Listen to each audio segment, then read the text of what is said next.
Olá, seja bem-vindo ao meu canal. Meu nome é Gustavo Lisboa.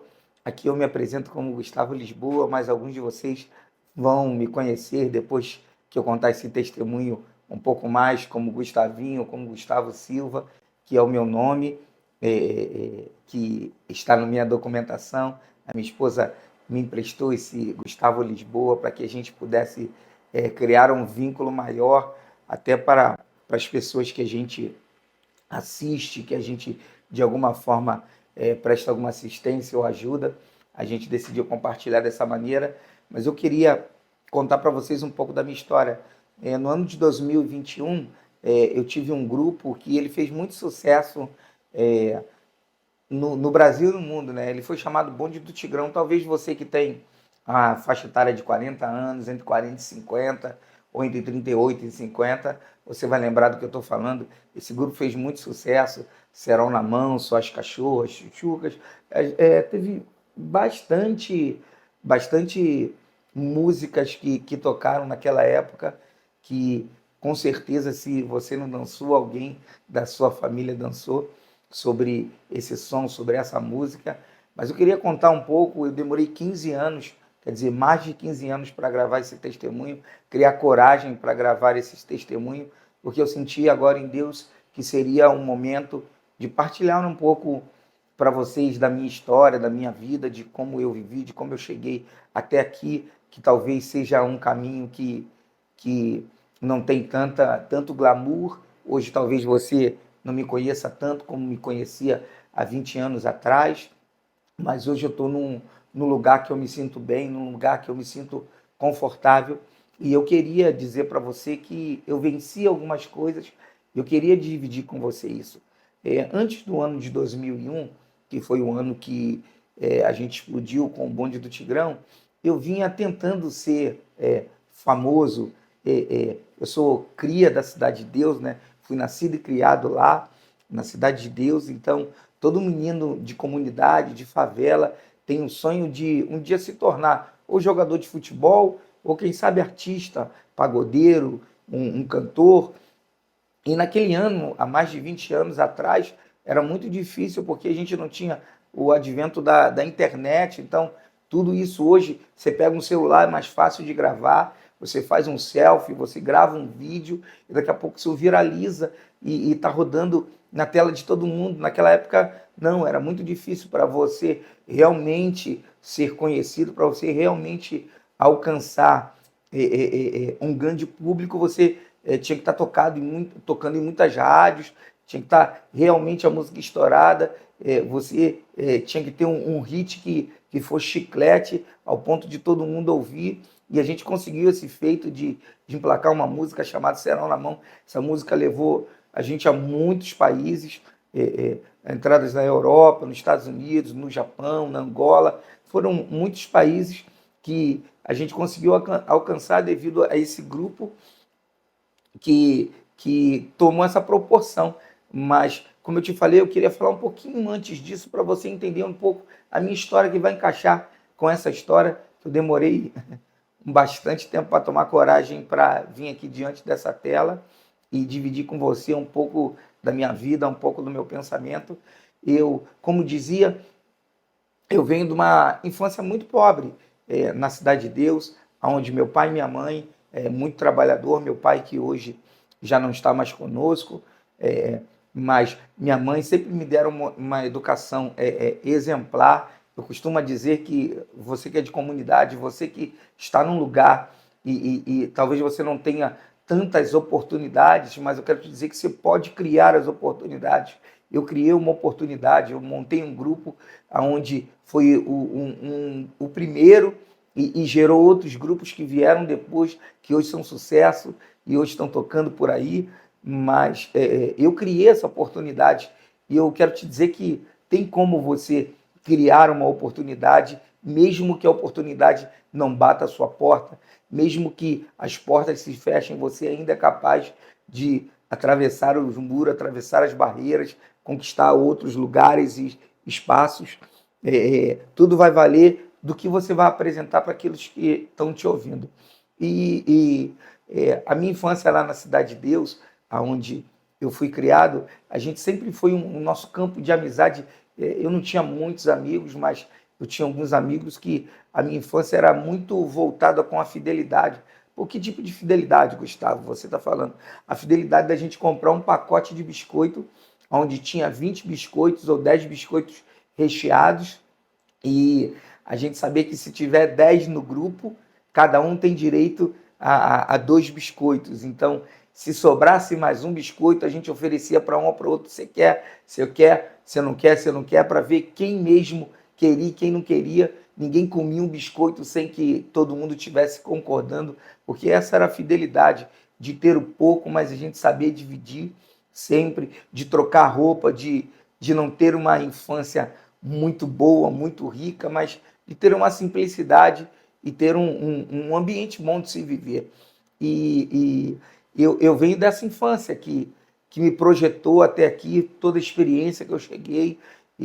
Por isso que eu digo que eu demorei esse tempo para gravar esse vídeo, porque eu queria ter um pouco mais de maturidade, eu queria estar maduro para falar desse tempo de jornada que eu tive, que não foi fácil, mas eu consegui chegar até aqui e estou gravando esse vídeo para tentar te ajudar e te dizer que você consegue vencer algumas coisas que eu consegui vencer, que foram demandas, foram gigantes para mim, foram grandes batalhas, grandes lutas, mas eu consegui. Eu me lembro que antes de 2001, o meu sonho era ser famoso, né? Todo menino de favela, de comunidade, quer ser famoso. Eu queria ser jogador ou talvez um artista, alguém conhecido, para poder dar uma condição melhor para minha mãe, para meu pai. Essa era a minha vontade. Desde pequena, minha mãe, testemunha de Jeová, meu pai não tinha uma religião fixa, mas de vez em quando eu me lembro de saber algumas histórias que ele foi na Umbanda, no Candomblé, teve algumas passagens por lá, mas eu vou contar melhor sobre isso daqui a pouquinho. Mas a minha formação sempre foi uma formação muito simples, mas muito original, muito autêntica, com bastante verdade, tanto da minha mãe quanto do meu pai, quanto dos meus irmãos, que também me ajudaram a crescer, a me tornar um homem melhor. E eu me lembro quando, muito novo, eu levava um cavaquinho, um banjo para a escola, para nos intervalos, e às vezes a gente matava a aula, né? Para fazer aquele grupinho onde a gente fazia um sambinha ali, um pagode, sempre pensando em ser alguém, se tornar um artista. E eu me lembro que quando eu olhava para a TV, eu tinha uma TV de tubo, a TV lá de casa era uma TV de tubo, e eu sempre falava para minha mãe assim: poxa, mãe, eu vou fazer sucesso, eu vou aparecer na televisão. Minha mãe: garoto, deixa de ser bobo, você não vai aparecer em nada. Eu falei: não, mãe, eu vou aparecer, eu vou aparecer. E aí foi começando essa saga de querer se tornar um artista, querer se tornar alguém famoso. Então eu comecei a me dedicar. Eu falei: eu preciso ficar melhor do que eu sou. Se eu quero ser um artista, se eu quero ser um músico, eu preciso me, me aperfeiçoar nisso. Então eu comecei a fazer algumas aulas, conheci alguns amigos, e foi aí que eu conheci um cara. O nome dele aqui eu não vou dizer aqui para não expô-lo, mas o nome dele, ele me ajudou muito na área da música, ele me ajudou muito musicalmente. E quando eu precisei entender um pouco mais da música, ele me ensinou, ele sabia muito sobre percussão. Ele sabia muito sobre percussão e ele me ensinou a tocar percussão, mais do que eu já sabia. E eu me lembro que ele era da Umbanda, e o meu medo de aprender com ele os instrumentos, porque ele dava aula, porque ele tinha uma religião e eu não tinha nenhuma, mas a minha mãe tinha dela, e eu respeitava a religião da minha mãe e respeitava a religião dele, mas queria de alguma forma não ser desrespeitoso com a minha mãe nem com meu pai, mas também não queria perder a minha oportunidade de crescer. Então eu comecei a fazer aulas com ele e aprendi a percussão.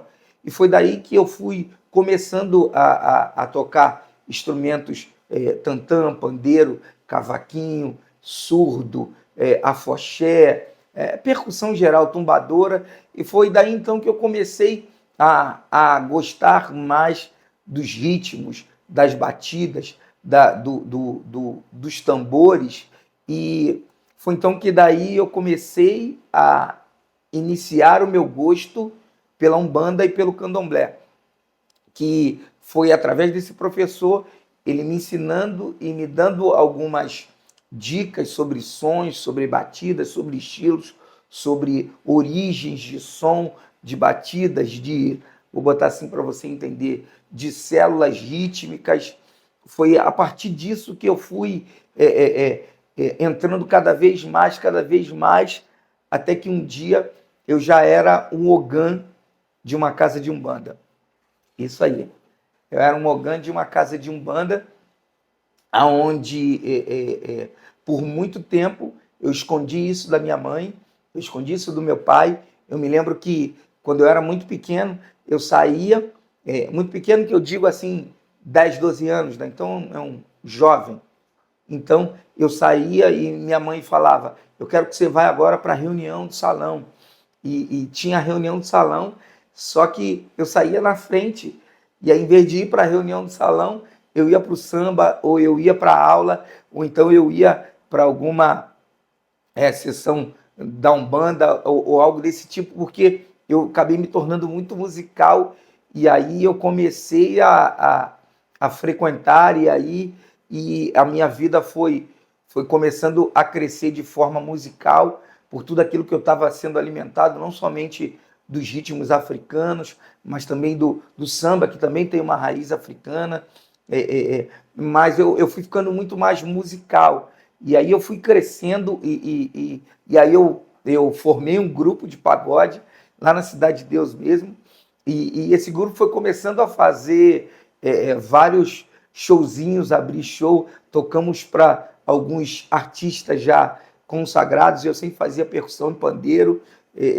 ou percussão em tantã, ou pandeiro e tantã, era sempre algo desse tipo assim, e eu fui começando a tocar, e aí eu fui junto com os meus amigos, tocando, saindo, eu fiz muita amizade no campo da música, do samba, do pagode, só que o funk também naquela época estava acabando, eu não sei se vocês lembram, mas estava o final do baile de briga. O baile de briga era muito forte naquela época. Então, estava terminando essa parte do baile de briga. Estava bem no final.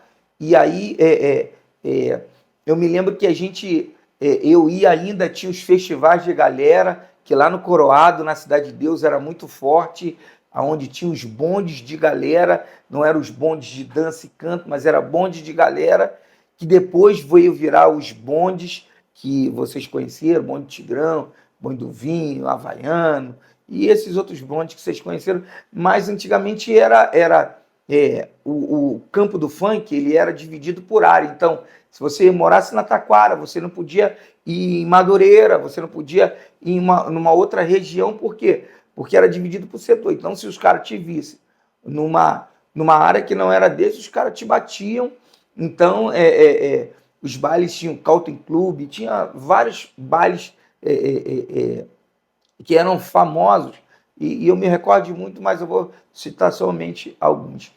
E esses bailes onde a gente tinha essas brigas e tal, eu ia com alguns amigos, aqui na área também tinha uma galera chamada Bad Boy da CDD, e aí eu ia com eles, não brigava tanto, porque os caras eram bons de briga e eu não era tanto de brigar, mas eu acompanhava eles, e eu via que sempre tinha esse lado da briga, mas também depois tinha a parte da lenta, onde o cara paquerava uma menina, onde tinha essa troca de informação e de saber uma área com a outra, e eu sempre percebia isso. E, paralelamente, a gente estava aqui no Coroado, fazendo os shows, dançando, fazendo os bondes de galera, e aí, cara, começou um festival na Cidade de Deus chamado, no Coroado, Festival de Galera do Coroado, da CDD, e dirigido pelo DJ Duda, e mais uma galera lá do Coroado, e ele foi um dos primeiros DJs, se não foi o primeiro, a vir com essa pegada mais diferente de não só confusão, não mais baile de confusão, mas um baile que a gente pudesse dançar e expor o funk, a dança. E aí, cara, a gente sempre ia lá e tinha várias áreas. Eu quero falar abertamente para vocês aqui sobre alguns nomes e eu quero que vocês já me perdoem se eu falar alguma coisa que seja ofensível para você. Mas na Cidade de Deus também, a Cidade de Deus até hoje, ela é dividida por vários locais, tipo AP2 agora, né? Eu acho que esse é o nome, mas era AP do PM, mas AP2, Rocinha 2, Karatê, 15, 13, Praça da Loura, Praça do Galo, e eu andava com uma galera que era da Praça da Loura. Esse era a minha galera que eu andava. Eu morava na Vila da Rosa, mas andava com o pessoal da Vila da Loura. Loura era uma mulher muito antiga na área e esse nome era uma identificação da praça onde ela morava. Vou onde? Vou na Praça da Loura, dessa mulher que morava lá. E nessa Praça da Loura, onde eu tinha meus amigos, desse que eu falei, que a gente teve uma infância muito legal, que era um dos amigos de lá também, alguns amigos de lá, eu tive de outros lugares também, mas lá a gente decidiu montar um grupo, cara. E aí a gente precisava montar um grupo porque no Coroado estava fazendo esses festivais. E já tinha um grupo que se apresentava lá, que era a Praça da Loura, entendeu? Só que a gente começou terminava botar assim, as danças nas apresentações, sempre a gente ficava dançando. E aí, cara, a gente decidiu montar um grupo, cara. O nome do grupo se tornou Os Putões da Loura. Por quê? Porque a gente queria, de alguma forma, transformar, falar da parte sensual, porque a gente não queria brigar, a gente só queria paquerar, namorar as meninas no final. Então foi daí que veio o nome Os Putões da Loura, e aí a gente teve outros grupos, mas eu vou falar desse que era o grupo que eu fazia parte. E aí, cara, a gente foi começar fazendo apresentações. Aí a gente começou a escrever umas músicas, eu escrevi algumas, o Leandro escrevia outras, tinha o falecido Marcão, pai do Thiaguinho, que também escrevia algumas músicas, tinha os meninos lá da Praça da Loura, Paulinho, uma galera lá que também escrevia, e aí a gente começou a, a fazer as letras da música, e aí, cara, a gente construiu o Serão na Mão.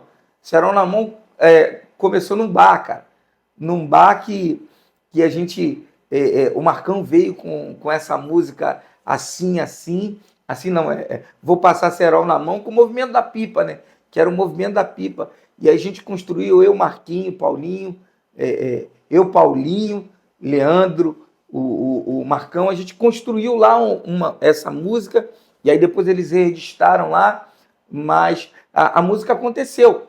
Só que a música aconteceu, mas o nome não. Imagina você se apresentar chamando Os Putões da Loura.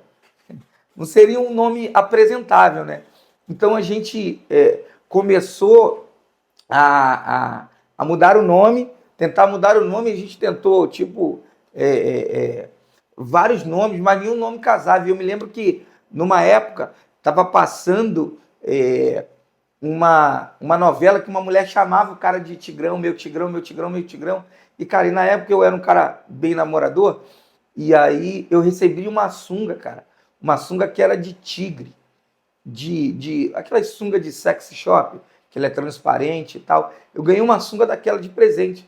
Pô, eu contei pros caras, falei, pô, cara, eu recebi e tal, esse presente aqui de uma namoradinha e tal, tal, tal. Falei pros caras, pô, ela me chama de Tigrão e tal, tal, tal. Pô, aí a gente, pô, vamos botar, vai ser Bonde do Tigrão. E aí, cara, o nome virou. Bonde do Tigrão virou. E aí, cara, começamos a fazer show, ficar famoso, as músicas batendo, as coisas acontecendo. E a gente começou a ficar muito famoso, o Marlboro ajudou a gente foi pela Furacão, o Rômulo também ajudou, e a gente, cara, explodiu. Explodiu e ficamos muito famosos. Pensa num grupo famosão, cara. Era esse. E a gente, deixa eu beber um pouco d'água. E a gente, até hoje eu tenho essa tatuagem, lembra? Entendeu? Que era a tatuagem da primeira capa do CD. E então a gente construiu esse grupo que fez muito sucesso, mas muito sucesso. E a gente conheceu muitos lugares, eu experimentei, cara, muita coisa legal. Só que eu tinha que decidir entre o grupo de pagode e o Tigrão. E o Tigrão começou a dar um dinheiro, mas eu me lembro que na época do Tigrão, e aí a gente já está entrando na época do Tigrão, cara, eu tinha feito prova para aeronáutica, para ser soldado da aeronáutica. E aí eu fiz a prova, fiz as aptidões físicas, fiz tudo e passei, cara. Passei, que eu falei, pô, vou ser militar. Se não der certo, eu vou ser militar, cara. Eu passei em tudo, entrei para aeronáutica. Entrei para aeronáutica, comecei a servir. No ano que eu servi, um ano de formação, o bonde explodiu. Você imagina, eu com um ano de formação, tinha acabado de me formar e tinha enganjado já. Então, eu fiquei no Tigrão e na aeronáutica. Imagina, eu saía às vezes do show e os caras me deixavam de manhã cedo no quartel. Eu fazia tudo no quartel, saía do quartel, ia para os shows. Quando eu não ganhava algumas dispensas para viagens e tudo, que eu, depois de um tempo, o brigadeiro me ajudou muito na minha jornada lá e me aliviava um pouquinho, porque eu quase não podia estar por conta da agenda muito grande, mas eu tinha que cumprir a minha responsabilidade no meu militarismo, mas ele me ajudou muito e eu também sou bastante grato a ele por tudo que ele fez na minha jornada lá. Mas eu fui fazendo sucesso, cara, fazendo sucesso. E, paralelamente, lembra que eu falei para vocês que eu tinha conhecido a Umbanda, o Candomblé, e aí eu fui adentrando na religião, fui ficando.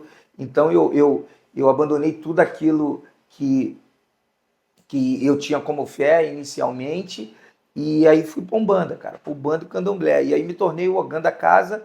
Eu era um dos responsáveis por todos os toques, por toda a parte de musical lá no terreiro de Umbanda. Então, talvez para você não saiba o que é Umbanda. Umbanda, para você entender, é um ministro musical dentro da Umbanda.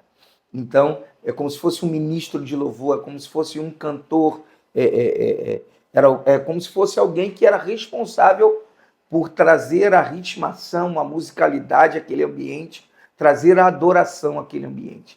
Então, por muito tempo, eu me tornei um Ogã da casa. E eu fiz tudo aquilo que você já deve ter imaginado na religião. Então, tiveram muitas saídas de santo, muitas coisas acontecendo.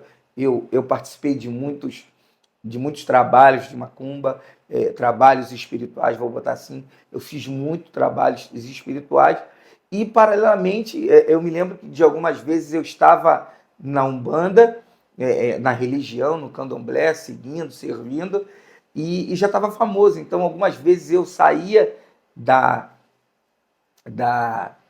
do show e ia para fazer um trabalho, e eu fazia muitos trabalhos, alguns deles na rua, outros no cemitério. Eu quero falar abertamente para vocês, porque eu vivi, então eu posso falar do que eu vivi. Eu só não posso falar do que eu nunca vivi. Então, eu vivi isso, eu fiz isso. Foram coisas que eu fiz, trabalhos que eu fiz na cachoeira, que eu fiz no cemitério, que eu fiz nas encruzilhadas, na estrada, na mata, na praia, tudo isso eu fiz. Então, é algo que eu queria partilhar com vocês, que fez parte da minha história, e para eu estar aqui contando um pouco para vocês da onde eu vim e aonde eu estou agora com Jesus e toda a minha jornada, onde ele tem me levado, o que ele tem me levado a falar, aconselhar, ajudar pessoas. E eu me lembro que a gente estava muito, voltando à história, que a gente estava muito famoso e volta e meia, quando não me deixavam no quartel, me deixavam em casa ou me deixavam perto do terreiro, alguma coisa assim, porque eu tinha todas as obrigações e responsabilidades. Então isso ia girando a minha vida. Só que chega um tempo que tudo cansa, cara. Tudo cansa. Então eu já tinha conhecido muitos lugares, eu já tinha ganhado bastante dinheiro, eu já tinha construído algumas coisas para mim, não tudo, porque eu era muito novo. Então imagina, cara, um menino que nunca teve tênis de marca, um dia ter um tênis. Eu vou contar uma história para vocês dentro dessa história que eu já estou contando. Eu me lembro que uma vez a minha infância foi muito sofrida e eu sempre pedi ao meu pai um quichute. E meu pai sempre muito trabalhador, um coroa responsa, mas sempre muito trabalhador. Me lembro que ele sempre me esforçava, sempre se esforçava para me dar o melhor, para dar o melhor aos meus irmãos. E como eu era o caçulo, na maioria das vezes eu ficava com a roupa que já foi dos meus irmãos, com os tênis que já foram dos meus irmãos, ou com os brinquedos ou bicicleta que já foram do meu irmão. Então, em comunidade é muito assim, vai passando de irmão para irmão. Então, comigo não foi diferente. Então, eu sempre queria ter um quichute. Só que meu pai nunca conseguiu me dar no tempo que eu queria. Então, eu fui pedindo, pai, eu preciso. E meu pai não conseguiu me dar esse quichute que eu queria. E aí o tempo foi passando até que meu pai conseguiu me dar um quichute. E eu me lembro que ele me deu um quichute. E quando eu cheguei de quichute na escola, todo mundo tinha trocado. Porque era assim na rede pública. Você ganhava o Nauru ou Bamba, né? Não, ganhava um Bamba pra, e depois, se você tivesse condição, comprava um quichute. Mas todo mundo ganhava Bamba na rede. Ou era azul, ou era preto, todo mundo ganhava na rede. E quem tinha um pouquinho mais de condição, comprava o quichute. E eu tinha Bamba, mas não tinha o quichute. E o sonho era ter o quichute. É, é, eu me lembro que tinha um comercial do quichute, você trançava assim no pé. Era uma parada legal. E quando meu pai conseguiu me dar o quichute, cara, eu cheguei na semana seguinte, assim, todo mundo já tinha trocado de tênis. Todo mundo tinha trocado de tênis pro Nauru. E aí nesse dia eu falei, fiquei triste que eu cheguei de quichute, mas todo mundo tinha trocado com Nauru. Falei, caramba, tá todo mundo com Nauru e eu tô com quichute. Aí vim para casa muito triste. É, é, e aí eu encontrei uma mulher na rua e ela estava pedindo, esmolando assim, né, no caminho. E aí eu falei, não tenho não, tia. E ela pedindo, e aí quando ela descobriu a criança assim, eu percebi que a criança estava sem perna. E aí foi uma das primeiras vezes que Deus falou comigo, e, tipo assim, é, é, você está querendo um tênis, tem gente que nem tem pé. E aí foi daí, foram as experiências que eu fui tendo ao decorrer na minha vida com Deus, Deus falando ao meu íntimo sobre as minhas prioridades, sobre as minhas vontades, sobre a vontade dele, sobre a minha vida, e eu é, é, é, fui, fui crescendo e fui ouvindo Deus de pouquinho em pouquinho. E aí voltando, eu queria partilhar isso com vocês. Aí voltando disso que eu estava dizendo, eu já tinha conhecido bastante coisas, bastante lugares, eu já estava meio que de, de saco cheio, né, de tudo, né, de tudo que estava acontecendo. Eu falei, eu preciso dar um tempo na minha vida, eu preciso dar um basta, eu preciso acalmar, cara. E foi aí que eu falei, pô, eu preciso arrumar uma companheira. Eu já tinha me envolvido com algumas mulheres, muitas mulheres, e eu precisava agora sossegar, né? E eu me lembro que a época da rede social era o Orkut, MSN e Orkut, olha como é que era antigo. Então, eu me lembro que foi uma das primeiras, eu tinha algumas contas no Orkut, 4 ou 5, mas foi lá que eu conheci a minha esposa, foi lá que eu decidi conhecer a minha esposa. Eu me lembro que eu olhei a foto da minha esposa e aí eu falei assim, poxa, eu quero essa mulher para mim. E aí eu olhei para a foto e falei, cara, ela é muito bonita e tal, parece ser uma mulher muito alta, mas depois eu conheci a Janaína e ela é baixinha, mas a gente está junto até hoje, é o amor da minha vida. Mas eu me lembro de algumas vezes, até ter falado lá na Umbanda, lá no Candomblé, falado assim, sobre ter ela, sobre querer estar com ela, e eles sempre falavam, não, ela não é mulher para você, não é mulher para você. Eu falei, não é porque ele não é mulher para sua vida, e eu já vinha uma tentativa de frustrar alguma coisa que Deus queria para minha vida, mas eu não entendia o porquê, mas eu insisti porque eu realmente queria a Janaína na minha vida. Então eu procurei, fui atrás dela, fiz alguns contatos e ela não, a princípio ela não me quis, não quis ficar comigo, não quis só amizade, mas eu fui insistindo, fui conquistando, e aí a gente conseguiu sair, e depois a gente namorou, e depois a gente casou, e eu estava ainda no Tigrão. E, cara, pensa numa vida difícil com um rapaz que veio da comunidade, apesar de ser muito aconselhado pelo meu pai e pela mamãe, eu nunca tinha sido casado, cara. Então, imagina, um cara que nunca casou tende a errar sempre. Então, eu errei muito no meu casamento, eu errei com a minha esposa, eu errei com meu filho.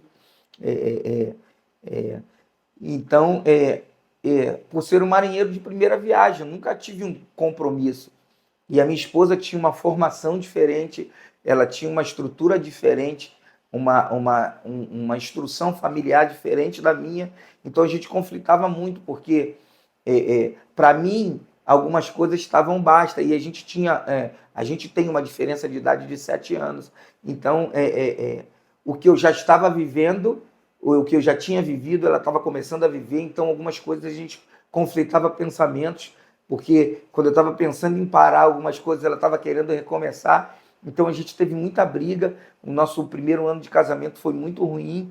E a minha esposa também era da Umbanda, mas eu não conhecia ela na Umbanda. Eu descobri depois que ela era da Umbanda, que ela frequentava, inclusive o nome dela, Janaína, a mãe dela deu em homenagem a Iemanjá, que é uma entidade de raiz africana. E, e ela, de alguma forma, apareceu na minha vida, cara. E existe um Gustavo depois da Janaína e um Gustavo antes da Janaína. Então, eu consigo dividir em três partes: o Gustavo antes da Janaína, o Gustavo depois da Janaína e o Gustavo depois de Jesus. São as três partes principais da minha vida. Então, foi mais ou menos isso que aconteceu na minha vida. Assim, eu fiquei. E aí eu falei, eu quero ela para mim, aí namoramos, casamos, cara, mas foi muito difícil. Foi muito difícil porque logo depois que eu casei, logo depois de um ano, a Janaína começou a largar o espiritismo, a Umbanda, e ela começou a se converter. E aí imagina que agora os conflitos não eram somente por conta da mentalidade da formação natural, mas era também da formação religiosa. Então, ela agora começou a acreditar em Jesus, começou, não que a Umbanda não acredita, mas acredita da forma deles. Então, ela começou a acreditar de uma forma e eu acreditava de uma outra forma. Ela acreditava na figura de Deus de uma forma e eu acreditava de uma outra forma. Então a gente tinha muito conflito sobre religião. Mas mesmo assim, nessa época, eu já estava querendo ficar devagar, querendo não, não mais fazer bagunça, mas ficar de forma bem natural. E eu quero te dizer que a gente vai fazer uma coxa de retalho aqui, então eu vou pegar um pedacinho de cada coisa e no final eu acredito que a gente vai conseguir encaixar as coisas. E aí, cara, ela se converteu, cara. E a gente tinha muito conflito sobre religião, sobre no que ela acreditava, sobre no que eu acreditava. A gente brigava muito sobre isso. Eu me lembro que eu chegava, às vezes, com um carro cheio de pena, ou com imagem lá dentro, ou com alguma coisa da religião, e isso afrontava ela, porque, de alguma forma, não era mais o que ela acreditava, mas ela respeitava, mas eu não tinha tempo, ela estava convertida, eu não. Então, eu bebia, e meu casamento era muito ruim, cara, porque imagina num cara famoso. Eu era famoso, estava na Umbanda, no Candomblé, não estou botando isso como defeito, mas estava na Umbanda, no Candomblé, eu era famoso, eu era alcoólatra, então eu tinha uma série de coisas, fatores que talvez entristecessem o coração da minha parceira, mas foi muito difícil porque eu precisei encaixar algumas coisas na minha vida, melhorar algumas coisas na minha vida para que eu verdadeiramente conseguisse chegar aonde eu queria. E eu me lembro que a gente estava tendo esse conflito e a Janaína já orava por mim, já orava para que eu me tornasse um homem diferente, um cara diferente. E isso foi surtindo efeito lá, porque eu comecei a desgostar, eu comecei de alguma forma, não mais me envolver como eu me envolvia. E eu falei, cara, eu preciso, preciso parar, preciso mudar a minha história. Eu preciso ter uma mudança de vida. E eu olhava para minha esposa, eu via que ela não era mais aquela Janaína que me afrontava, que brigava, que fazia. Ela estava mudando o jeito de me tratar, o jeito de agir. E isso foi mudando a minha história. Foi me mudando como homem também, me mudando como ser humano. Então eu fui, como pessoa, eu fui mudando a minha postura, o meu caráter, porque eu via, poxa, por que ela é diferente? Eu vejo que às vezes eu falava até para afrontar ela, eu falava, vai crente, e debochava dela, e às vezes eu falava, pô, tem que ir num show comigo, você vai comigo. E ela ia comigo, ficava muito calma lá, e aí chegava uma hora, eu falava, vamos embora. E ela ia comigo, então, e eu senti que ela foi tendo movimentos de sabedoria para me conquistar, para de alguma forma mudar a minha história, até que um dia, cara, eu estava decidido de não mais me entregar mais à religião, mais a Umbanda, o Candomblé. Eu falei, cara, não tô mais para isso, não tô mais com cabeça, já não estava mais. Eu falei, cara, é o meu último trabalho. Eu não vou mais servir, eu não vou fazer mais nada, eu quero dar um tempo disso. Eu quero deixar a minha mente calma. Eu queria dar um tempo de tudo, a minha mente estava muito atribulada com tudo e eu falei, eu preciso parar, eu não aguento mais. Eu não aguento mais, eu não consigo mais. Então, eu falei, eu não quero. E aí eu me lembro que algumas vezes lá no centro que eu frequentava, eu estava falando que queria ir e eles estavam falando que não era, que se eu fosse ia acontecer o pior para mim, eu poderia até morrer, algo desse tipo, bem terror mesmo, gente. Então eu falei, não, eu não vou fazer mais, até que um dia eu falei, cara, eu não vou fazer mais, não conte mais comigo. E aí eu me lembro que foi uma das sessões lá, e aí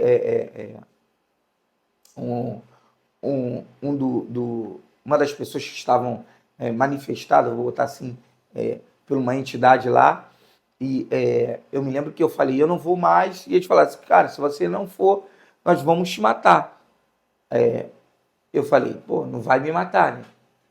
E aí falou, não, nós vamos te matar, nós vamos atrás de você, até você fazer aquilo que a gente quer. E aí eu falei, não, não vai. Se vocês forem atrás de mim e tentarem me matar, eu vou estar lá no pessoal do pé para trás. O pessoal do pé para trás era os crentes, né? Eu falei, então vocês vão me buscar lá no crente, que eu sempre via que tinha um respeito muito grande com os crentes de verdade. E aí eu falei, eu vou para lá. E aí eu saí e não. E falei, eu não vou mais, eu não vou mais. E aí passou um tempo, fiquei um tempo sem ir, eu fui e decidi voltar. Voltei, refiz algumas coisas que eu precisava refazer. Não foi um tempo longo, não, foi um mês e pouco, mais ou menos. Os 2 meses sem ir. Aí eu voltei e eu precisava fazer uma obrigação. Eu precisava fazer algo que eles me pediram lá. E era o quê? Eu precisava, na época, eu combonava, eu vou contar aqui um pouco, bem aberto para vocês, eu vou contar um pouco das entidades que eu estou falando isso que eu quero ser respeitoso, que eu servia lá, os demônios, mas as entidades, tá bom? Vou falar assim para a linguagem pegar em ambas as partes. E aí eu precisava fazer um assentamento. Assentamento pode ser de ferro, com estátua, com alguidar, então vou falar aí, o assentamento que eu tinha, que eu precisava fazer, ele era apoiado no alguidar. Então eu tinha uma lista de coisas que eu precisava montar para montar essa estátua, vou botar assim, para você entender. Essa estátua, esse lugar da adoração que eu prestava para ele. Essa entidade chamada Sete Catatumba é uma entidade do cemitério, um demônio, um Exu do cemitério. E aí eu precisava colher algumas coisas do cemitério para poder montar essa imagem. Isso é para você entender. E aí ele me deu uma lista, ele não, me deu uma lista para eu fazer o Pai de Santo junto com, com a entidade me deu uma lista que eu precisava montar de coisas para montar esse assentamento, esse lugar. Então, eu tinha que ir no cemitério. Tudo isso, boa parte das coisas eu tinha que buscar no cemitério. Então, a lista lá era assim, eu tinha que ir no cemitério. Antigamente tinha um cemitério perto de onde eu morava, que eu não moro mais na Cidade de Deus, mas perto de onde eu morava, que se chamava Cemitério do Pichincha. E aí eu fui nesse cemitério para fazer uma macumba lá dentro e colher essas coisas. E aí eu me lembro que algumas das coisas da lista eram: você ia pular 7 covas, na 7ª cova eu iria encontrar uma pedra no formato de coração, ia pular mais 3 covas e encontrar areia, ia pegar areia, e tinha outras coisas que eu tinha que pegar lá. Mas eu lembro que no final, o que eu tinha que pegar para fechar tudo eram as alças do caixão, porque nesse assentamento tinha alça de caixão. E aí eu me lembro que eu recolhi quase tudo, tudo daquela lista, só faltava as alças de caixão. E aí a gente ainda não tinha começado a fazer os trabalhos lá dentro do cemitério, mas eu precisava encontrar essa alça de caixão. E aí foi na hora que eu estava com o pai de santo, a mãe pequena de santo e mais umas pessoas lá. Só que nessa hora eu decidi desvincular deles. Eu falei: vocês vão pelo um canto e eu vou pelo outro. E aí foi nessa hora que eu fui para uma direção e ele foi para outra. E foi aí que começou a minha linha de conversão. Foi aí que Deus começou a me buscar de uma forma mais profunda, a mostrar para mim que ele era real. Eu fui para uma direção, o pai de santo e a mãe de santo foi para outra. Então eu encontrei uma cova rasa. E essa cova parecia que tinha enterrado pouco tempo, porque ela era rasa e já dava para ver a lateral do caixão. E as alças do caixão, eu falei: cara, achei o que eu precisava. E aí eu me lembro que eu apoiei o pé nas alças e comecei a balançar para poder retirar a alça do caixão. E aí eu escutei uma voz que parecia ser do pai de santo falando: não mexe aí não. E aí quando eu virei para o lado que eu olhei, eu vi que era o pai de santo, mas não era o pai de santo. Já era o pai de santo manifestado. Então, o pai de santo, já não era mais o pai de santo, falou assim: não mexe aí não. E eu falei: não mexe aí não, por quê? Aí me respondeu: porque o que está aí é mais forte do que o que está conosco. E aí, logo aí, essa palavra entrou no meu coração muito forte, porque eu fiquei pensando: cara, o que é mais forte do que isso que eu estou vivendo?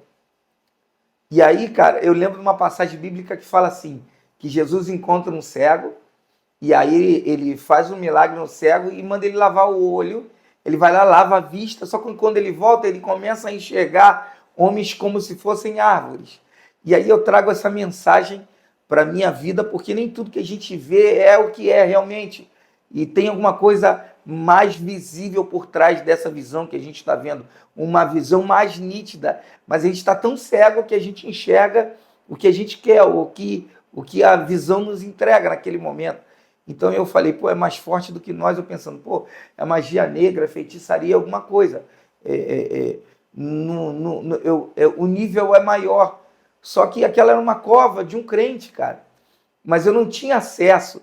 Eu não poderia mexer ali porque Deus estava guardando aquele corpo mesmo depois de morto.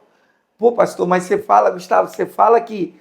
Como você pode provar isso? Que Deus guarda os lugares, que Deus pode fazer milagres mesmo no corpo. A palavra diz que os ossos de Elias foram jogados numa cova e foi jogados mesmo outros ossos de um soldado que, quando encontraram-se com o corpo de Elias, ele reviveu.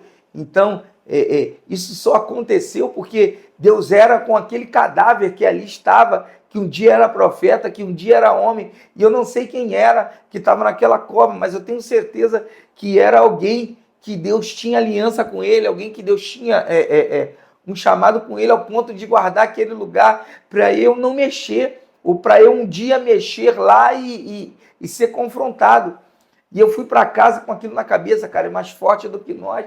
E aí eu fiz os trabalhos que eu tinha que fazer, as coisas que eu tinha que fazer lá, mas eu voltei para casa com o meu coração a mil, porque eu fiquei com aquilo na cabeça, a flecha, aquela palavra entrou como uma flecha, como uma espada que cortava o meu peito, e aquilo é mais forte do que nós, é mais forte do que nós.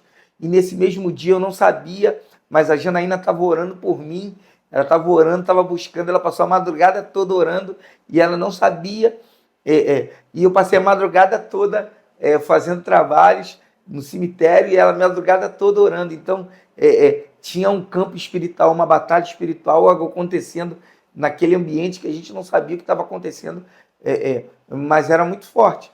Então, quando eu cheguei em casa com o carro cheio de pena, todo quebrado, eu cheguei nesse dia, a Janaína estava saindo para o trabalho, eu cheguei, tomei um banho, ela não brigou, ela não falou nada.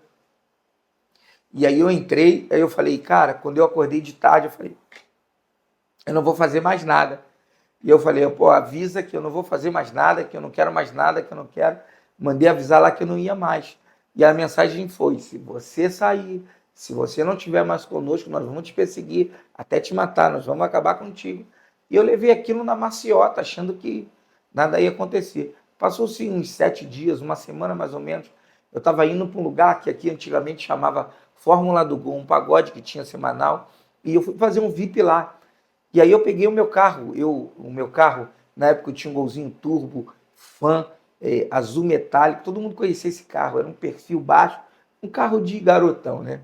Então eu tinha esse carro, quando eu fui na minha mãe, passei, saí de casa e passei na Cidade de Deus, no cruzamento da Cidade de Deus, ali onde é a Mocidade, meu carro tomou 13 tiros. Meu carro tomou 13 tiros e pegaram na lateral do carro, no assoalho do carro, não pegou nenhum vidro. Eu falei, poxa, aí eu parei o carro no cruzamento, eu falei, gente, quem deu tiro no meu carro aqui? Eu conheço todo mundo, conheço os caras que eram do movimento, eu conheço todo mundo. Então eu falei, pô, não tem motivo para alguém dar um tiro no meu carro.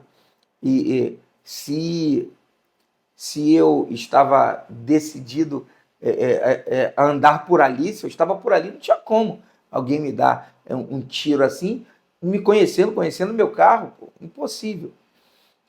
E aí eu saí, rodei, olhei ali naquele lugar e não vi ninguém. Quando eu decido ir embora, estava com um grupo de amigos também, pegou os 2 tiros no carro do amigo de trás. E aí eu entrei no carro, cara. Quando eu botei a chave na direção novamente, que eu acertei o retrovisor do carro, cara, eu vi o Zé Pilintra sentado no banco de trás do meu carro, com aquele sorriso. Quando eu virei, ele desfez assim, ele manifestou, ele teve essa aparição aqui, saiu. E aí eu falei, cara, eu preciso me acertar, porque senão eles vão acabar comigo. Mas aí eu ainda estava decidido aí aonde eu fui para aquele lugar para a noite, saí, e aí eu comecei a minha jornada para a conversão. Então, a Janaína começou, eu comecei a olhar a Janaína e eles fizeram um plano de me levar na igreja. Cara, me levaram na igreja, mas eu tinha um medo muito grande por tudo que eu não conhecia, não. Então, eu não sabia que a revelação era quando Deus falava através de alguém. Hoje a gente tem tanta coisa distorcida, mas a revelação é quando Deus usava alguém para falar. Eu pensava, não, pô, vou nesse lugar, pô, vou me caguetar lá, falar das minhas mancadas, das minhas muitas mancadas, dos meus muitos erros. E eu falei, vou lá nada. E aí um dia eles me levaram, cara, num dia que era de libertação, uma terça-feira. E aí eu fui, cara, nesse dia furei outras vezes, mas decidi ir num dia. Então, quando eu cheguei lá, cara, foi, tipo assim, tremendo, porque Deus falou, eu me lembro que eu sentei, cara, eu fui Olha como é que a gente afronta Deus, né? Eu me lembro que eu sentei na primeira cadeira, eu fui de camiseta, sentei na cadeira, na primeira cadeira, eu tava com cabelo louro, eu tava com 2 dedos de cordão de ouro, é, eu tava com meus brincos na orelha e eu ficava fazendo tipo cara de mal, né? Para quê?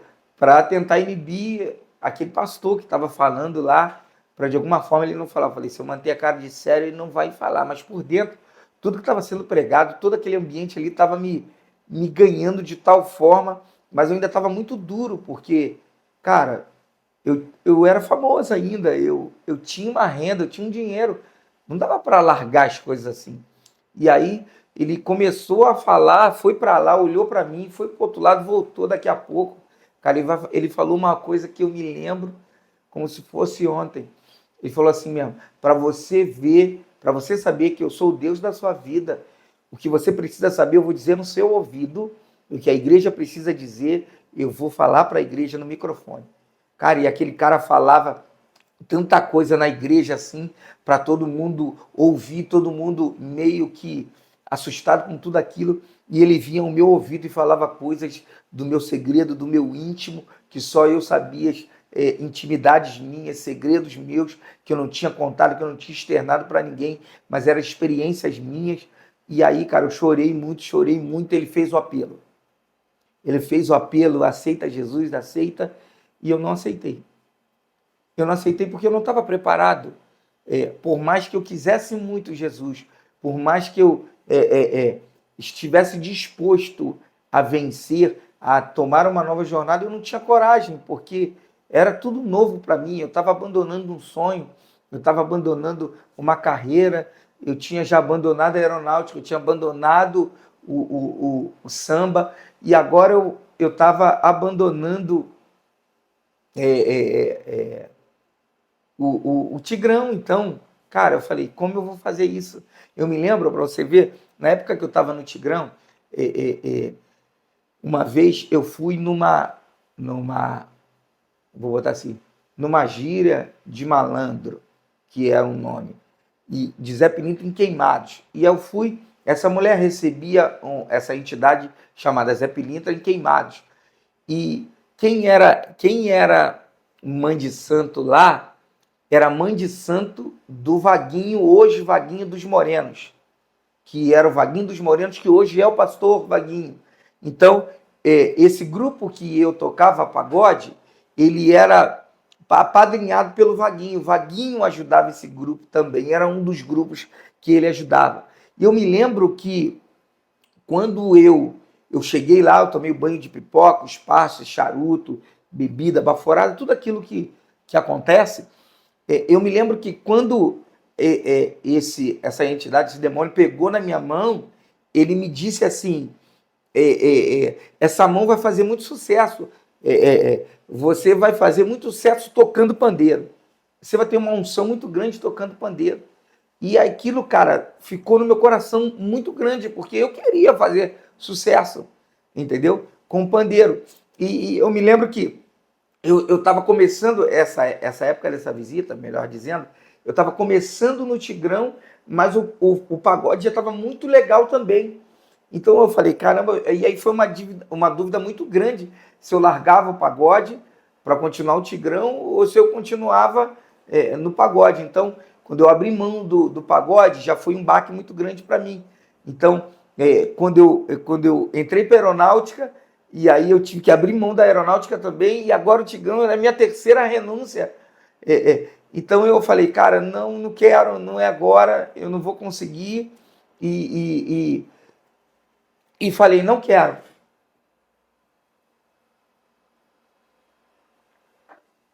E aí eu fui para casa. Fui para casa, passou uns dias, eu falei para Janaína, Janaína, desculpa, Janaína, deixa eu te fazer um pedido, uma pergunta. Tem como aceitar Jesus sem ser na igreja? E aí ela falou, claro que tem sim, você pode aceitar Jesus em qualquer lugar. A igreja é um lugar de orientação, é um lugar que Deus nos traz comunhão com os irmãos, é um lugar de aprendizado, de crescimento, mas você pode aceitar Jesus em qualquer lugar.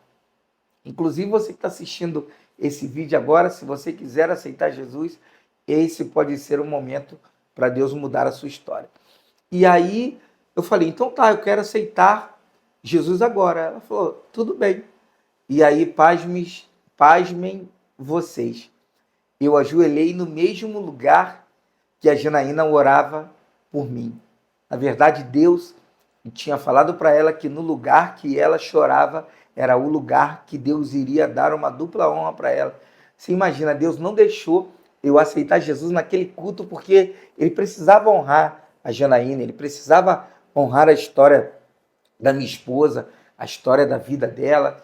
Então, Deus precisava construir também a Janaína na jornada dela. Então, quando eu aceitei Jesus ali na beirada da minha cama, no lugar que ela chorava, que ela se ajoelhava, que ela fazia as orações, que ela fazia as alianças com Deus, foi o lugar que eu aceitei Jesus. Cara, eu aceitei Jesus. E aí, Gustavo, como é que foi? Difícil pra caramba.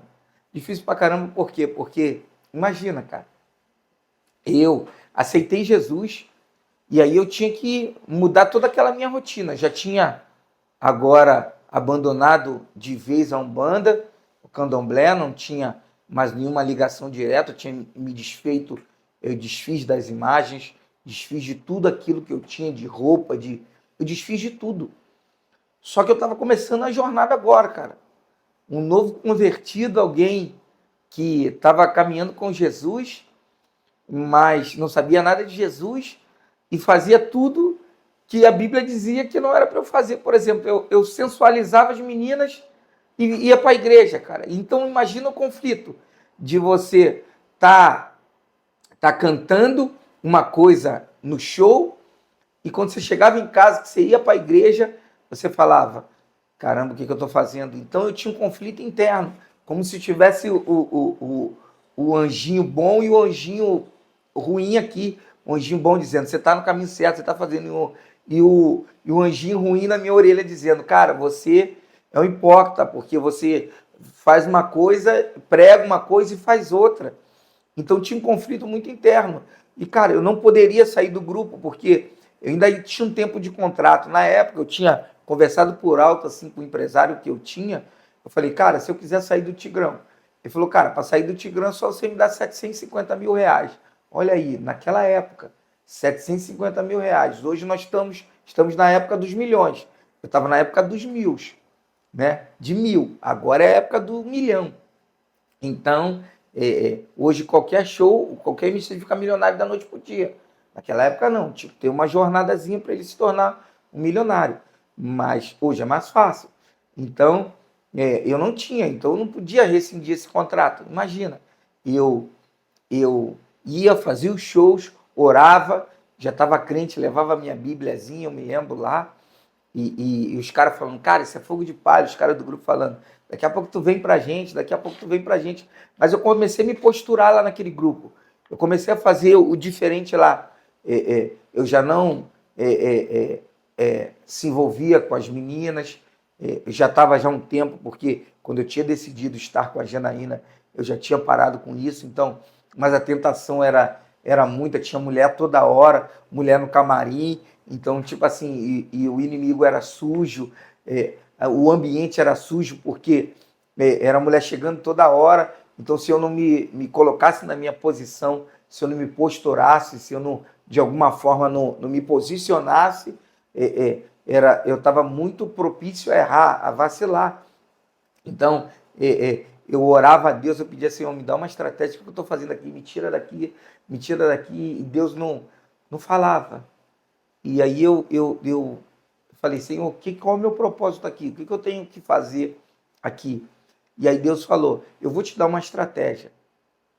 Aí eu falei, poxa. Aí eu falei, amém. E aí continuei orando, entrei no propósito com Deus. Aí Deus falou assim, você vai dizer para todas as mulheres que derem em cima de você que você tem um noivo. Eu falei, como é que eu vou falar isso, Deus, que eu tenho um noivo? Hoje eu entendo, né? Depois a gente vai entendendo. Eu sou a noiva de Cristo, né? Cristo é o noivo que vem buscar a sua noiva. Mas era muito conflitante para o ambiente de evangelismo, para o ambiente que eu ia falar, como eu ia falar para alguém, eu tenho um noivo, ia parecer que a minha orientação sexual não era a que eu era, eu só estava forjando alguma coisa. Então, Deus falou, fala, e aí imagina, estava lá, fiz um show, e aí nesse show, irmão, imagina um show mesmo, muito cheio, muita gente bonita, muita tentação. E aí terminou aquele show, parece que o holofote estava todo na minha pessoa, e aí terminou o show, veio uma mulher, veio muitas mulheres, mas veio uma mulher naquele show e ela falou assim, eu quero ficar contigo, eu quero você. E aí eu falei, eu não posso. Ela falou, você não pode por quê? E aí eu dei aquela travada e falei assim, porque eu sou casado. Aí a mulher falou, você é casado, mas não é capado. E aí o Espírito Santo falou comigo naquela hora, não foi isso que eu te mandei falar, não foi essa fala que eu te mandei dizer. E aí eu falei para a menina, não, mas eu não quero, apesar de já estar casado, aquilo não foi um empecilho para que ela avançasse. Ela continuou avançando, mas eu consegui me desvencilhar e não me relacionei com ela. E aí eu pedi perdão ao Senhor porque eu desobedeci aquela fala. E aí eu falei, numa próxima, assim, eu vou falar o que o Senhor me disse para falar. E aí eu fui, tive um outro show, e aí naquele outro show aconteceu o mesmo cenário, um cenário bem próximo, e aí a menina falou, eu quero ficar com você. E eu falei, eu não posso porque eu tenho um noivo. Ela, como assim, você tem um noivo? Você é gay? Aí eu falei, não, eu não sou gay. Senta aqui que eu quero te explicar quem é o meu noivo. E aí, dentro disso, eu comecei a evangelizar. E foi aí que Deus foi me usando para evangelizar. Eu falei, eu tenho um noivo, meu noivo é Jesus. E ele me trouxe aqui com uma missão. Eu estou aqui, esse é o meu trabalho.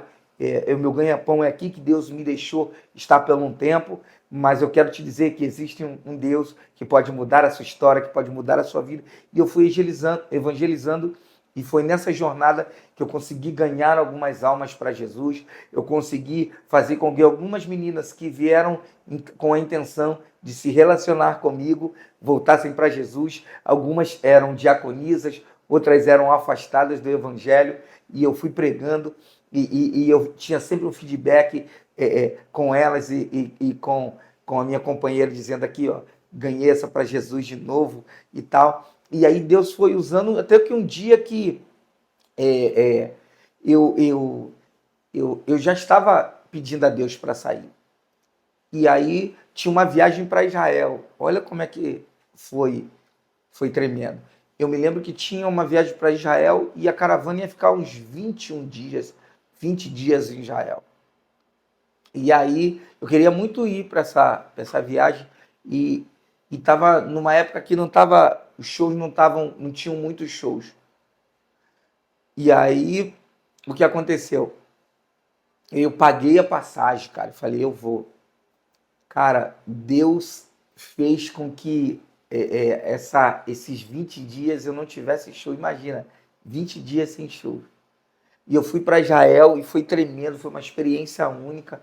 Eu me lembro de um episódio lá em Israel que eu fui para um lugar chamado Monte Carmelo, que o guia nos levou para um lugar, acredito que seja lá esse lugar mesmo do Monte Carmelo. E quando a gente entrou lá e começou a orar, cara, começou a orar, um homem foi tomado por Deus muito lá. Eu nunca tinha visto ele, ele era de Belo Horizonte. E aí ele falou assim, foi a segunda vez que Deus fala através de uma pessoa com coisas que só eu sabia, com coisas fortes, né, poderosas, porque Deus, ele é assim, quando ele quer falar de maneira poderosa, ele fala. Então, Deus falou assim, você lembra, começou assim, mais ou menos assim, para você saber que sou eu, Deus, que fala contigo. E foi dessa vez, essa mesma fala. O inimigo quis tomar a glória que ela minha. A unção que eu te dou hoje é sobre ministrar com pandeiro. Olha aí. E essa unção eu te entrego. Eu entreguei para poucos, mas eu estou te entregando essa unção. Com esse pandeiro você vai trazer libertação, batismo com o Espírito Santo, renovação sobre a vida das pessoas. Isso será um instrumento para que o meu nome seja exaltado através da tua vida. Cara, eu chorei pra caramba porque eu me lembrei, quando ele falou que o inimigo quis tomar a glória, eu me lembrei daquele banho de pipoca que eu contei para vocês, lá naquele terreiro.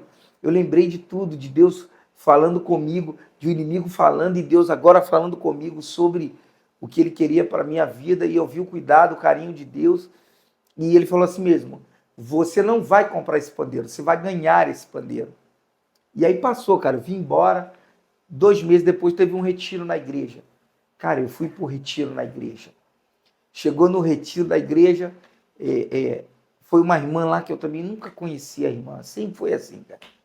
E aí a irmã falou assim: Gustavo, eu estou sentindo de Deus de te dar esse pandeiro. E você vai.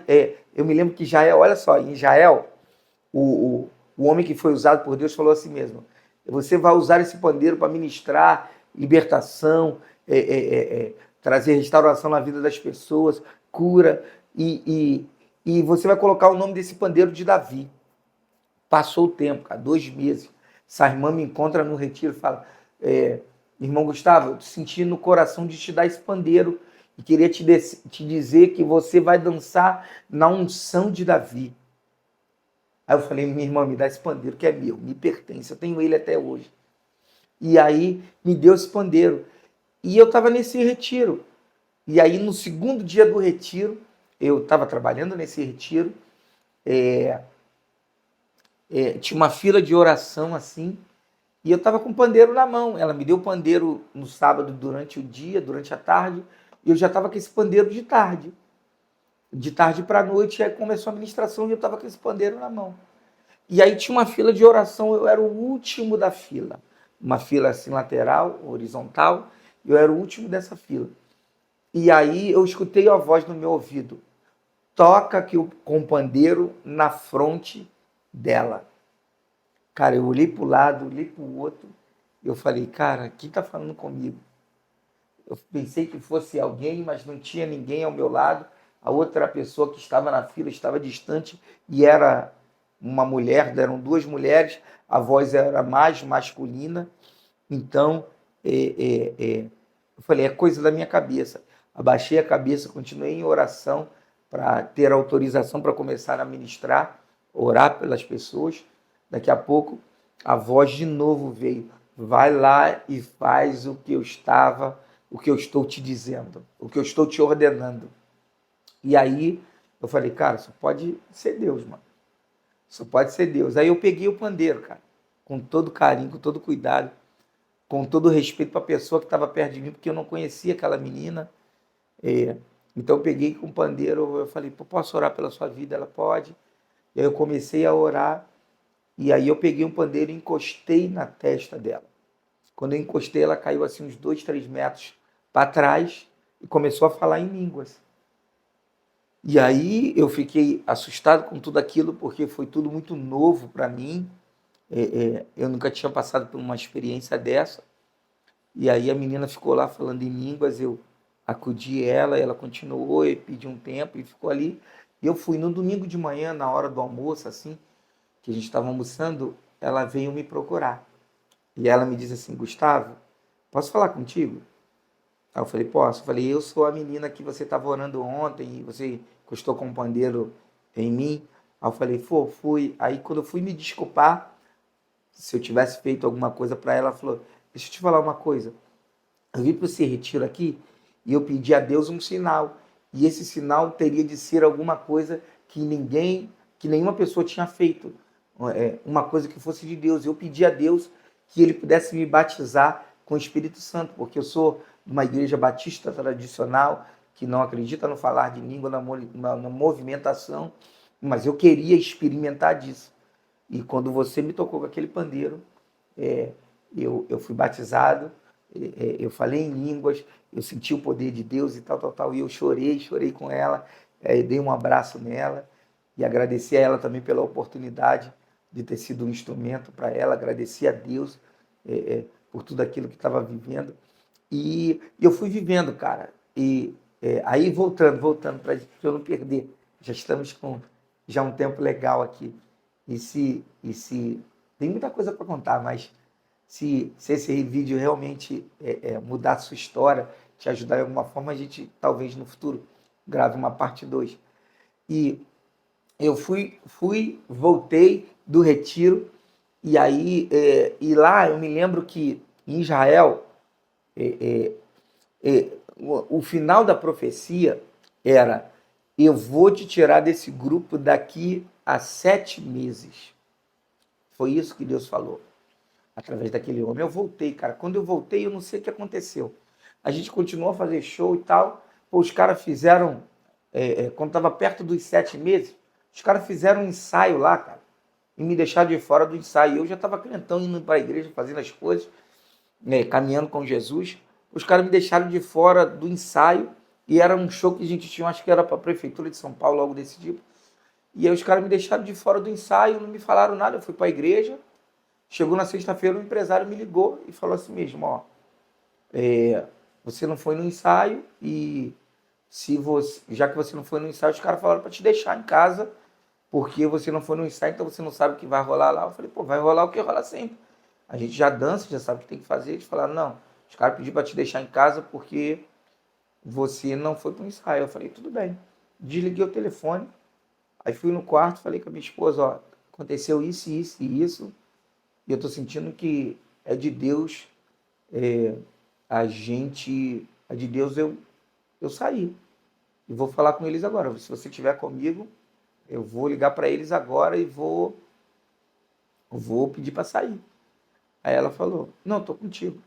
E naquele dia, irmão, bati exatamente os 7 meses que Deus tinha falado que iria me tirar.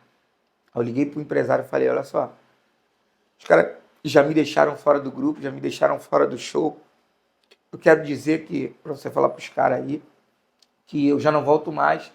Meu último show foi o último show que eu fiz, e a partir de hoje eu já não faço mais parte do grupo. E se vocês veem aí o que vão fazer para me dar minha parte, pode pagar minha parte, né, no grupo, mas a partir de hoje eu não faço mais parte do bonde do Tigrão. E aí desliguei o telefone e falei: cara, eu não aguento mais, e acabou. E aí saí, mano. Saí, eles me ligaram, me procuraram algumas semanas depois, para ver se era isso mesmo que eu queria, e eu falei: cara, não tem mais jeito, não quero. Só que foi muito difícil, cara, porque eu não tinha preparado para sair. Eu simplesmente saí, simplesmente decidi ir embora, decidi não mais fazer. Mas eu não tinha me preparado profissionalmente, então, cara, eu saí, eu parei de fazer show, eu parei de receber dinheiro. Então imagina, pô, eu estava acostumado a ganhar X valor. E aí agora eu saí do Tigrão, eu não recebia mais X valor. Então, tudo que eu tinha de vida começou a diminuir, o meu padrão começou a diminuir. Eu tinha carro, moto, eu tive que vender as coisas. Eu fui praticamente pro zero, né? Eu acho que eu fui no zero. Tenho quase certeza que eu fui no zero. E aí eu me lembro que logo depois dessa saída do Tigrão, cara, a Janaína ficou grávida. E aí imagina, cara, eu tive que voltar a trabalhar, e não que seja desonra. Eu fui trabalhar na autopeça, eu trabalhei de ajudante de pedreiro, eu fiz Uber, fiz táxi, fiz Uber, então, no início da Uber. Então, tipo assim, eu comecei a trabalhar em coisas, e aí depois eu me tornei fotógrafo, mas eu fui trabalhar. E aí imagina, você está no meio do ônibus, e as pessoas: cara, eu sei que você cara, você não é o Gustavinho do Bom Tigrão? E eu falei: sou, pô, cara, mas o que você está fazendo aqui? Aí eu tinha que explicar que eu saí, e contava o meu testemunho, a minha mudança, a minha transição para tudo aquilo que eu estava vivendo, e sair daquele mundo. Mas eu me lembro, e já vou terminar, eu me lembro que a Janaína a Janaína estava grávida, e com a barriga muito grande, e eu me lembro que eu estava morando num apartamento na Taquara, e aí eu estava sem dinheiro nenhum, no zero. A minha luz estava cortada, a gente estava na varanda, eu e Janaína na janela, na varanda, não tinha varanda, na janela, E aí a Janaína falou, poxa, eu não tenho dinheiro nem para comprar um biscoito, tô grávida. E aí aquilo partiu meu coração, cara, que eu saí de perto, fui lá na despensa, abri a despensa, não tinha nada. E aí eu gritei, Deus! Dentro da despensa e bati a despensa, cara. E aí meu telefone tocou. Já estava cortado, mas tocou. E aí o cara falou, é o Gustavo? Eu falei, sou eu. Cara, eu tô te procurando já há uns meses. Queria trazer você aqui na igreja para trazer um testemunho. E aí eu falei, poxa, amigo, eu tenho, só não tenho como ir, porque eu tô sem gasolina e tal. Ele, não, vem que a gente vai botar gasolina aí, no seu carro e tal. Aí eu falei, beleza. Aí eu tava lá com a Janaína, falei, pô, vou lá, eles me chamaram pro culto e tal. Hoje dá tempo, é quase daqui a pouquinho, faltava tipo 1h30 pro culto, assim. Aí era bem cedinho, assim, tipo no final da tarde, quando a gente tava na janela, tipo umas 6, 7 horas. E o culto era tipo 8h30, 8h30, 9 horas. No culto jovem, tipo, cultão à noite, assim, até meia-noite. Tipo como se fosse uma mini vigília, né, de jovens. E aí eu fui lá, cara. Aí a Janaína tinha falado assim, poxa, vai. Eu falei, vou lá, ela vai. Eu falei, poxa, mãe, desculpa, não consegui comprar o teu biscoito, traquinas, que você gostava e tal. E aí saí. Fui lá, preguei, foi uma bênção, os jovens aceitaram Jesus, o ambiente foi diferente. E aí eu fui embora, cara. Peguei, fui embora. Guardei a Bíblia, fui embora. Nem peguei gasolina, nada. Tô indo embora, cara. Veio um jovem correndo atrás de mim e aí falou assim mesmo, cara, o pastor mandou te dar essa oferta aqui para você, pelo que você pregou hoje, tal, tal, tal. E aí eu falei, não, cara, eu não faço pelo dinheiro, nunca fiz pelo dinheiro. Eu estou mesmo para servir a Deus. Eu vim aqui para contar o meu testemunho e servir a Deus da maneira que eu posso, que eu entendo ser prudente fazer. E aí ele foi e voltou correndo para encontrar o pastor. Cara, e aí eu estava indo, parei para falar com algumas pessoas, tirar foto, conversar. E aí quando eu estou entrando dentro do carro, o pastor volta na minha direção e aí fala assim mesmo, assim diz o Senhor para você. Você vai levar essa oferta porque lá naquela casa existe uma mulher que está esperando o traquinas. Ela não pode ficar sem esse biscoito. E aí eu me emociono porque o amor de Deus, ele é, ele é muito, muito grande por nós.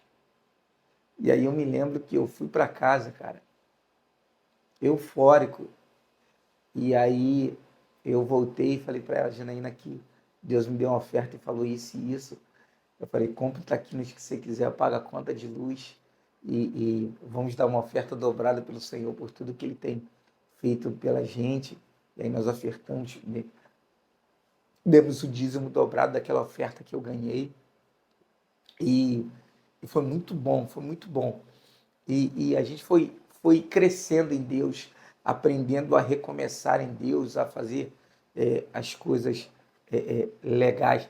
Eu me lembro que nessa mesma etapa, assim, nesses mesmos meses, depois de uns 6 meses ficou muito ruim, né? E aí eu me lembro que tinha um aniversário de um goleiro do Flamengo, que era nosso amigo, muito amigo nosso, e ela no Curicica, eu morava na Taquara, e eu me lembro que só tinha R$ 5 para botar de álcool.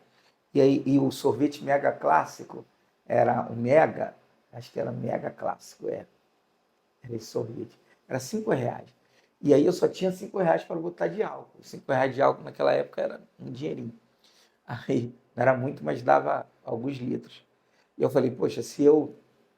Ela falou, pô, compra um sorvete para mim. Eu falei, poxa, Janaína, se eu comprar o sorvete, eu não vou ter dinheiro para botar na gasolina e a gente não vai conseguir ir na festa do nosso amigo.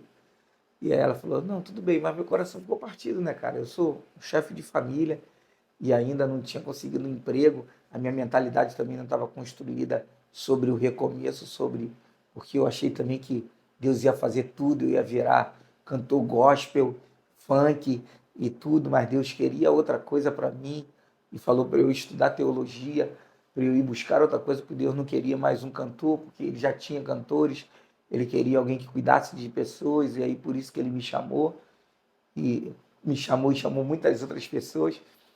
E aí eu botei, mas fui doendo.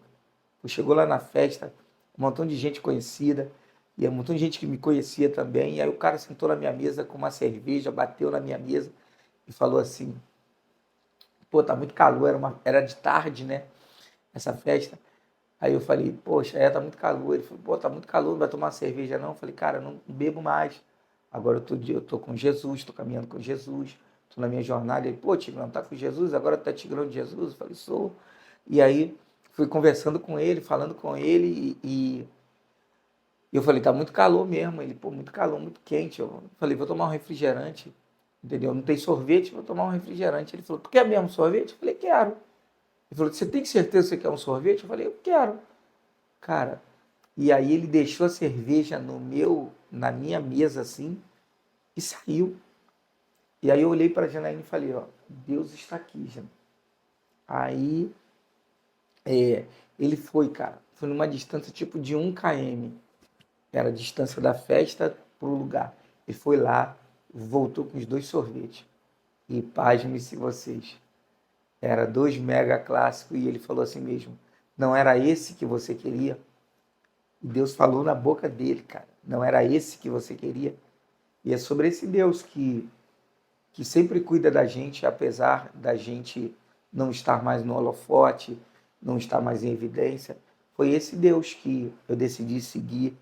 Eu abandonei tudo, porque um dia eu percebi que já não dava mais, já não conseguia mais. E talvez você esteja aqui assistindo esse vídeo e já esteja dizendo: eu não aguento mais viver o relacionamento que eu vivo. Então você precisa decidir mudar. E se você mudar e Deus estiver com você nessa mudança, tudo vai dar certo.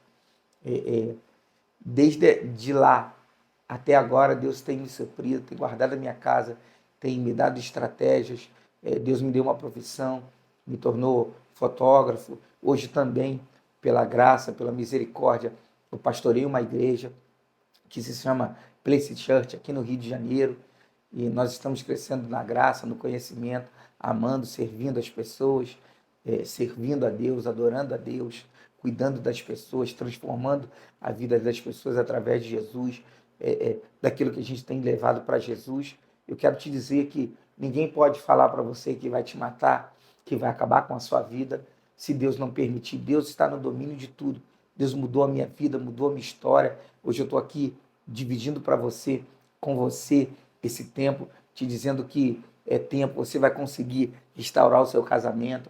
Hoje eu vivo um casamento muito bom, é claro, Janaína com a mentalidade dela, eu com a minha, ainda com as minhas escolhas, ela ainda com as escolhas dela, mas a gente tendo o equilíbrio de saber o tempo de avançar, saber o tempo de recuar, porque nós temos formações diferentes, mas nós somos seres humanos e decidimos caminhar, viver junto e constituir uma família. Hoje eu tenho o Natan, que é o meu filho, que estava na barriga da Janaína naquela época. Hoje eu tenho a Mia também, que é a minha princesa, que quando eu fui na minha segunda vez a Israel, Deus falou que daria ela de presente para a gente. E a Mia é esse presente, é uma menina extraordinária, assim como o Natan também. E Deus mudou a história da minha casa, mudou a história da minha vida. Eu me lembro que eu era alcoólatra, cara. Imagina num cara que de 1 a 10 do grau, 1 a 10 eu era 11. Eu saía pro mercado com a Janaína, casado.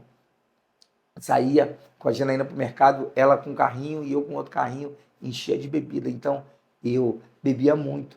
Então, quando eu me converti, como eu decidi, eu falei: Senhor, me ajuda, eu preciso sair dessa, só o Senhor pode. E aí eu fui parando de beber aos pouquinhos, porque para umas pessoas Deus fala: acabou, eu não quero mais. Deus me deu 3 meses da minha oração, do dia da minha oração até o dia de eu não beber mais.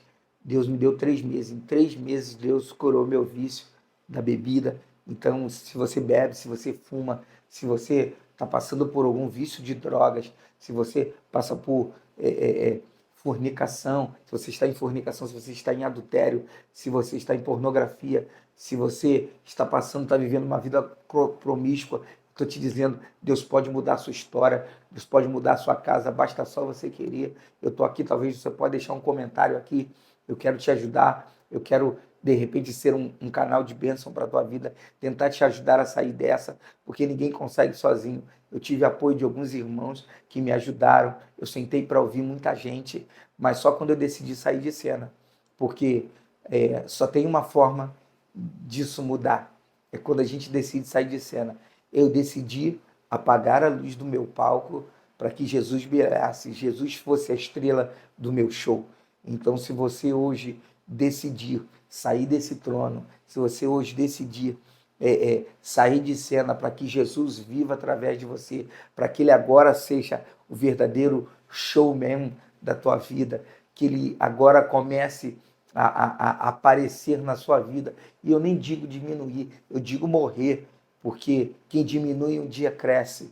Então, se você está decidido a morrer, a ter uma nova vida, eu quero te dizer que há jeito, há como. Eu quero te ajudar, porque eu não tive toda a orientação, como sair, de como me preparar, mas eu estou aqui para te dizer que tem como se preparar para você sair da onde você está. Talvez se você está vivendo uma prática errada, se está vivendo uma profissão errada, deixa eu te falar, Jesus vai te dar estratégia para você sair. Talvez não seja igual a mim, que sair com a mão na frente ou atrás, sem me preparar. Jesus quer te preparar, quer te ajudar, quer te dar sabedoria, quer te dar entendimento para que você possa viver o melhor.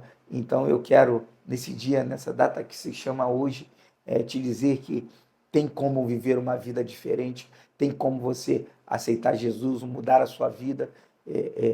Se você está assistindo esse vídeo até agora, você está assistindo a vida de alguém que decidiu renunciar tudo que o mundo podia dar para viver aquilo que Deus pode dar.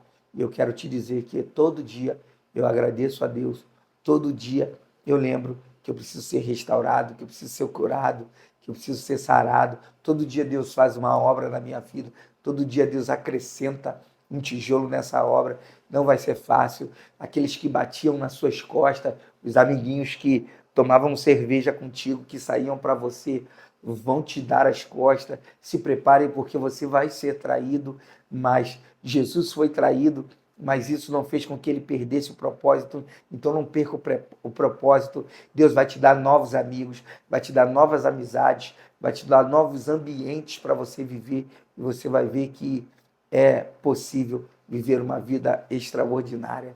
Eu quero te dizer que hoje eu vivo o extraordinário de Deus. Não tenho tudo o que quero, mas tenho tudo o que eu preciso. Eu tenho Jesus, eu tenho a minha família, eu tenho a minha fé, eu tenho a minha jornada e tenho a responsabilidade de te dizer, vai dar certo se Jesus estiver contigo. Quero te agradecer, você que esteve comigo até agora, assistindo esse vídeo. Eu quero te pedir um pedido, quero te pedir um favor. Se você puder, é claro, se inscrever aqui nesse canal, compartilhar para o máximo de pessoas, marque alguém que precisa ter a vida transformada, alguém que precisa sair do vício. Fala assim, você lembra daquele cara que era do bonde do Tigrão aqui? Pô, agora ele é servo de Deus, ele mudou a história dele. Ele saiu do vício do vício da cerveja, ele saiu do vício da prostituição, ele saiu do vício das drogas porque todo músico experimentava de maconha ou de cocaína. Eu nunca experimentei cocaína, mas experimentei maconha, usei algumas vezes. A maioria dos artistas usam. E quem não usou nesse mundo artístico, global, da fama, vai usar, porque é o ambiente, você é aceito pelo aquilo que você aceita, se propõe, pelo aquilo que você se propõe a fazer junto. Então, esse meio vai te levar a caminhos que não são bons. Então, quero te pedir, cara, compartilhe, por favor, para o máximo de pessoas, para que possa mudar a vida. Eu posso dizer, eu tive o meu casamento restaurado. Se você puder, segue a minha esposa lá, Janaína Lisboa também, como nos segue aqui, Gustavo Lisboa. mande para o máximo de pessoas que você puder. E eu quero te dizer que Deus vai mudar a sua história, assim como Ele fez comigo. Deixa eu orar pela sua vida para a gente terminar. Senhor, meu Deus e meu Pai, Pai, eu quero te entregar a vida dessa pessoa hoje que está assistindo e quero te pedir, assim como o Senhor transformou a minha vida, a minha casa, que o Senhor possa transformar a vida dessa pessoa que está nos assistindo, Senhor, que está me assistindo, mas também está te assistindo, porque nesta noite, neste tempo, eu estou falando sobre você, sobre quanto o Senhor mudou a minha história. Pai, eu te peço em nome de Jesus que o Senhor possa transformar a vida dessas pessoas, Pai, que estão assistindo esse vídeo. E se existe alguém agora, Pai, nos assistindo que decide por te aceitar, por te reconhecer, Pai, que eles possam agora dizer: Senhor, eu te reconheço como Senhor e Salvador da minha vida. Escreve meu nome no livro da vida, apaga meus pecados e as minhas transgressões. Eu hoje, a partir de hoje, eu serei reconhecido como filho do teu amor. A tua palavra diz em Romano 10, 9 e 10 que nós temos que crer no coração e confessar com a nossa boca acerca da salvação. Pai, é isso. Nós confessamos o Senhor como o Senhor da nossa vida. Pai, nos abençoa, nos dá um tempo, uma jornada na tua presença, em nome de Jesus. Amém, amém, amém. Obrigado por você me assistir. Deus abençoe a tua vida. E se você puder, assiste os outros vídeos. Deus abençoe a tua vida. Compartilhe com o máximo de pessoas. Amém.